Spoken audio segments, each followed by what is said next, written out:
Well, like I said, we have shenanigans at foot, but I thought I'd give you guys some absurd news to end the day. This should be coming out about 9 p.m., so bedtime for, well, just me and maybe everyone who's over 40. I don't know. Who knows? I just like a good night's sleep or the thought of one, sometimes. Well, let's look at these shenanigans headlines because what the absolute Walmart rapture is going on here? OnlyFans star storms out a podcast after host asks what she's contributing to society with over a $125,000 monthly income. Rebecca Goodwin abruptly left the UK set of the podcast reality check show after speaking about her charity projects. She's a beautiful woman. I am getting that hair. That is the sexy red that I wanted. I'm going to get it professionally done. I have decided that I'm going to have an entire spa day at some point. I have decided. Now, usually between deciding and actually getting it done will be about 2 months because I am a neurotic weirdo. But it's going to get done because it's been moved into the I would like to do it pile instead of meh, I can get to it. So I am always chaotic, even in my brain. Who knows? I swear, a team of psychologists would have had a lovely time. They'd be on DSM 11D12 with me. But let's get back to this hot redhead who apparently, takes, well, pictures of her no parts and makes a lot of money. I mean, hey, if you can make that kind of cash, I just feel bad when your kids are old enough to know that mommy's tatas are all over the internet along with her clam. I mean, I don't know how to explain that one, but hey, we all make choices that we later don't alike. And if she's fine with it, she's fine with it. She's not my daughter, not my circus, not my problem. A British only star fan, Rebecca Goodwin, appeared to storm off the set of a UK podcast after the host questioned her lifestyle. In a now viral clip from the episode, Goodwin discussed her over £100,000 per month income from the adult entertainment site. She explained how she invests her earnings in projects for affordable housing charity projects. I'd buy properties outright, usually like two-bedroom terraces, she told the host of Reality Check's show. Me and my business partner, we rent them out to people that are low-income families for a price that's like $450 a month for a two-bed.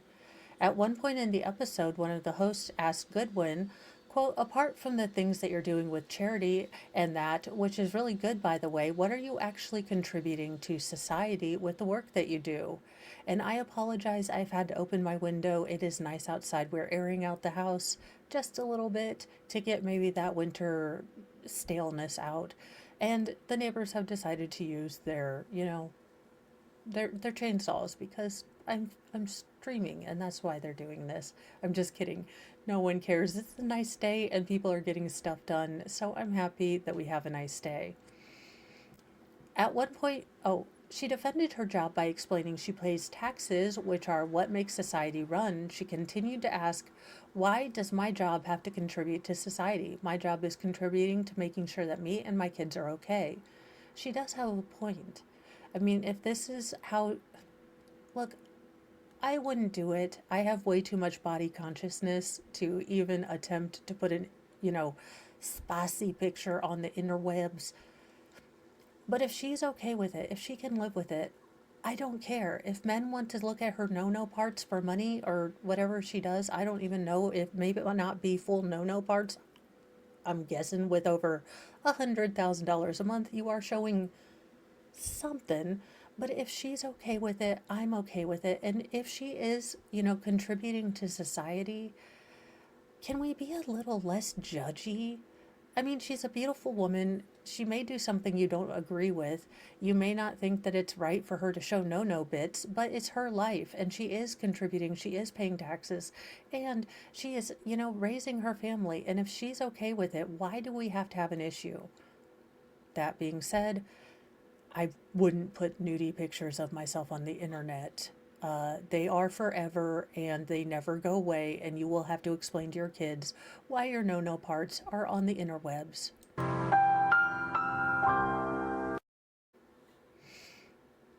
The host laughed as one noted that they all pay taxes, but Goodwin pushed on. I paid enough tax to pay for 30 nurses' wages in a year, she insisted. As the men continued to joke, she pushed her microphone and walked away from the cameras. I'm going to get off now. You're the most disrespectful people I have ever met, she said as she stood up. One of the hosts claimed that they were only joking, as the other looked confused by her sudden departure. On February 16th, Goodwin took to her personal TikTok account to detail her negative experience on the show, which is hosted by Sean Maroof and CJ McKenna per the podcast Instagram page. Now, according to the online model, she drove 3 hours to make an unpaid appearance on the episode. Wait, people pay you to go on? I must learn about this and charge really, really rich people. Must find a way to make rich people want to buy my videos and get me to come on. I'll keep thinking. It's gonna happen. At one point, she claimed that one of the men who was in attendance for the taping is literally, quote, is literally an OnlyFans model, and all they do is drag OnlyFans girls down to absolutely rip the ish out of them. The official reality check show Instagram page shared a longer video of Goodwin with the footage of the conversation that preceded her storming out. At one point, she spoke about how she rented a motorhome and drove her kids around the UK for a 6-week vacation.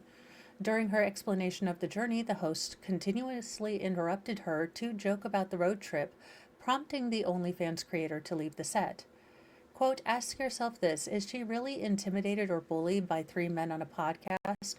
Or did she lose her temper because she was embarrassed? The show's caption read. Goodwin followed with a TikTok responding to the controversy, beginning by thanking her friends and followers for their support in the conflict. I have absolutely no idea that many people liked me, or your tatas. Either one. We'll just let that pass. I will admit that in the podcast I was not my best self, okay? I was overstimulated, I was frightened by the tears, I was defensive, and I couldn't get my point across correctly, she continued. They're using those bits to sort of try to make me look like a bad person. She then clarified some of her quotes featured in the clips, referring to the part of the podcast episode where she justified her OnlyFans work by comparing it to jobs with less flexibility and lower pays. Quote, you shouldn't be choosing whether you can eat or heat your home while working for a billionaire company, said Goodwin. That's not okay, and that was the point I was really trying to get across. So there you go. Well, you know, it's kind of weird, but I know I had this. Where did it go? 1 second, guys. I am a super duper professional. I thought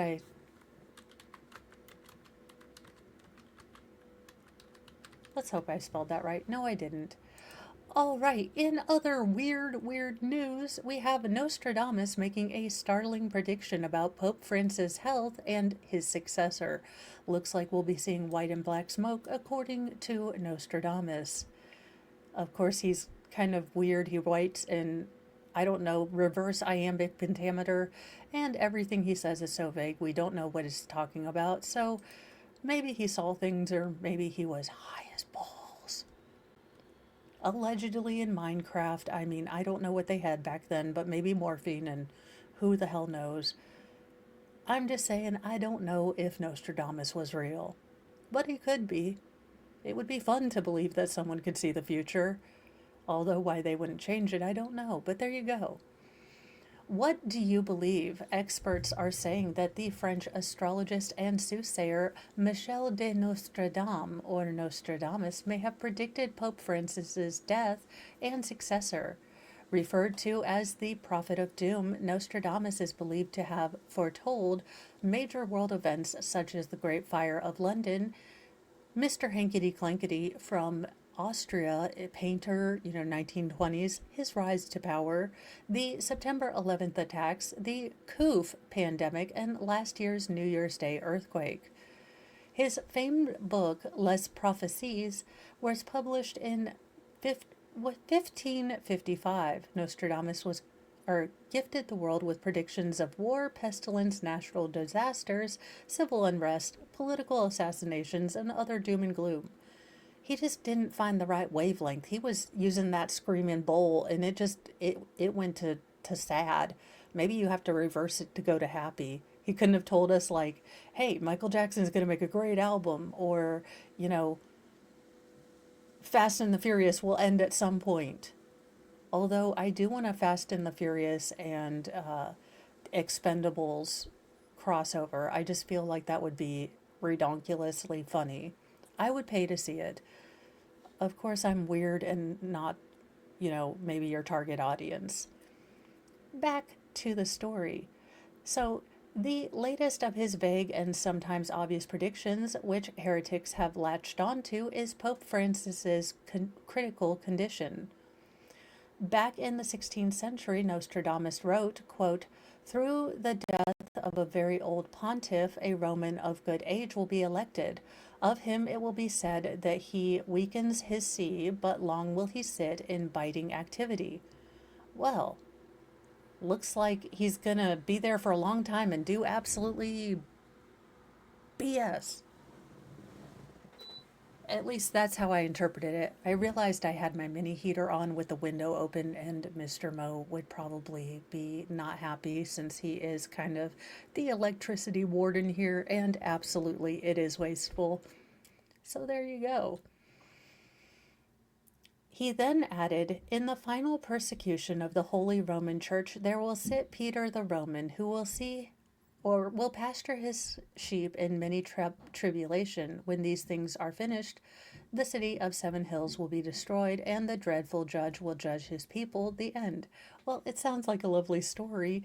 Maybe that asteroid is coming to Venice. Good night, Nostradamus. You couldn't have found one thing like The Simpsons will be awesome, or, South Park is going to be great. Idiocracy is a look into our future. I mean, anything good like Hot Pockets or Pop Tarts. Come on now. Peeps, Dr. Pepper Peeps. Nope. Just, all doom and gloom. Nostradamus, you need like friends or something. You needed a hug. Now, I'm an awkward hugger, but I would have given them a hug. Like from far away. They didn't use deodorant back then. That's a no go. Sorry for the feral children noises. It is what it is.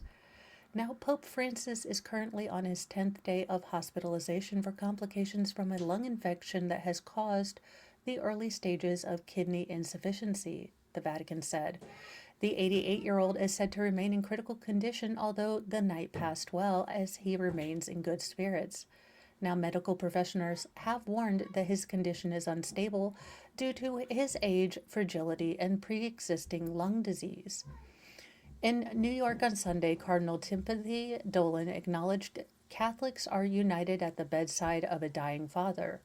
As our Holy Father Pope Francis is very, very fragile in his health and probably close to death, Dolan said, later adding that he hoped and prayed that Francis would bounce back. The Pope's worsening health has raised questions about the Catholic Church's succession plan. However, skeptics question how shocking Nostradamus' claims are. Is it very shocking that an old pontiff would die and give way to a Roman of good age in Rome? He was playing the odds. Let's be real. He knew, maybe he didn't. I will say, as a recovering Catholic, I do know that the Pope is very important. My grandmother was, Shiite Catholic, so I know that this is a rough time for you. It,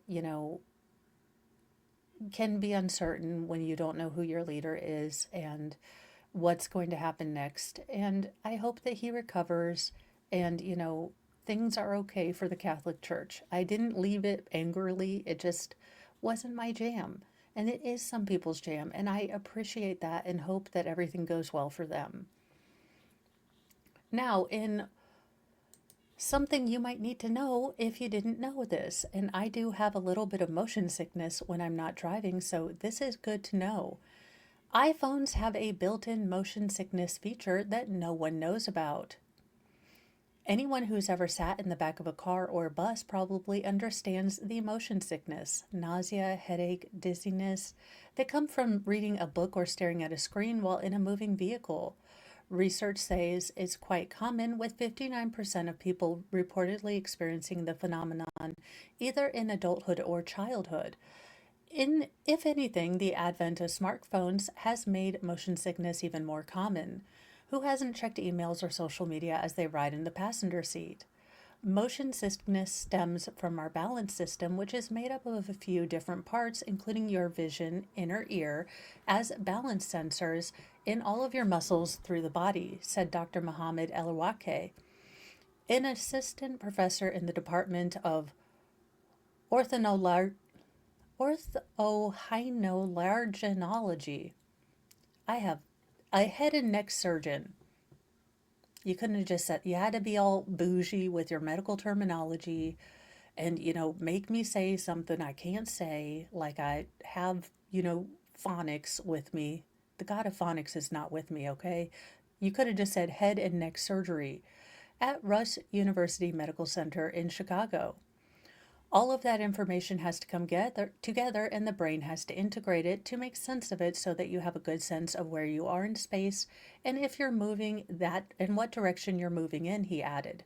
When motion sickness happens, there is a theory that there is a disconnect between what your eyes are seeing and what your inner ears are feeling. In other words, there's a confusion among these senses. Some people feel that they're moving while their eyes are telling them that they're not moving. Or their eyes can be telling them that they should be moving, but their inner ear says, no, you're not moving. For those who deal with morning sickness, I know about morning sickness, about who deal with motion sickness while using their Apple device in the car, the company has implemented a motion sickness fix via its ISO 18 release last year. On both iPhones and iPads, Apple has added animated dots to the periphery of the screen that move along with the car's movement to reduce the eye-ear, discrepancy that leads to motion sickness. Ellerway explained that these dots mimic the movement the driver sees as they're driving, and drivers don't generally get sick. When you're in the driver's seat, you're in control and you can anticipate which way you'll be going. Therefore, the brain has good signals of what's going on. I think the idea of the dots is that the iPhone that you're holding is detecting the motion of the car, and it will give your eyes a clue with these dots. These dots sync what your body is feeling with what your body is seeing, so you don't have the mismatch in sensory signals that causes motion sickness. It goes without saying that folks driving vehicles shouldn't be looking at their phones, so this motion sickness feature is only meant for people who are passengers. The fact that I have to say that scares me for humanity. Here's how to use the motion sickness feature on your iPhone or iPad. The setting is technically called vehicle motion cues. It can be reached by following these steps. Go to Settings, Accessibility, and Motion. Click on Show Vehicle Motion Cues and then choose from three settings: Off, Automatic, which will turn the feature on whenever the device detects you're in the car, or On, which will keep the dots on your screen at all times. As with anything health related, your motion sickness is going to be different than your neighbors. Some folks online say that the Apple feature worked for them, while others said that made their sickness worse. You can give it a try and see how it goes for you, and if it doesn't work, there are additional ways to get rid of ensuing motion sickness. If you can look out on the horizon, say you're looking out a window, just looking up and actually focus on one thing as if you're traveling might be helpful to stabilize your gaze and reconcile the difference of what's happening on the outside versus what you're feeling. It's also helpful to keep your head still for a bit, he said, or you can try the over-the-counter antihistamine like Dramamine, which is designed to keep motion sickness at bay. It will make you tired, or if you are like me and have a reverse reaction, it will make you hyper AF. And look, nobody wants Mo on 37. Mo on 11 is great. Mo on Dramamine is like Hammy the squirrel from Over the Hedge when he got a caffeine drink. I am like, so make sure that you don't have an adverse reaction. It can make you extremely tired, so beware of that. But they do have them for children also. Every family trip, we used to have to take like 5 garbage bags just in case someone got motion sickness, until we found these dissolvable chewing tablets that Dramamine makes. They are a little pricey. I haven't bought them in a while. He grew out of it, but it did help him a lot.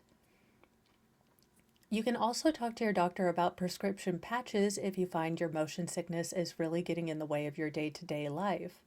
Motion sickness is a common condition that's been around for a long time, according to doctors. Hopefully, this hack can help you feel better.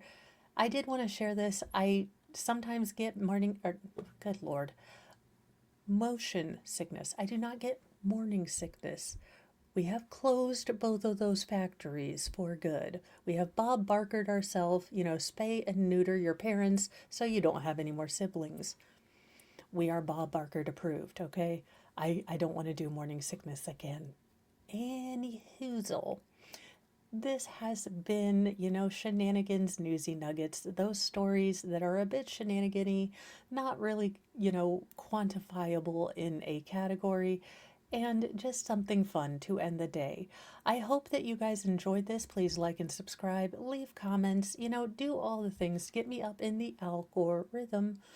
And, if you want to look into trials, we have the Petty Express. The Petty Express is where we cover hard cases with snark, with heart, and graveyard humor. So if your humor is a bit on the dark side, or you want to try it out, it's a great stream. We are going through a heartbreaking case right now of Jeremiah Bass, who is accused of unaliving one of his children and severely injuring the other. He looks all the guilty. Anywho, I am getting called. I will let you guys go. Thank thank you so much for joining. I'm going to go check on the chicken legs. They should be done. Bye, you guys.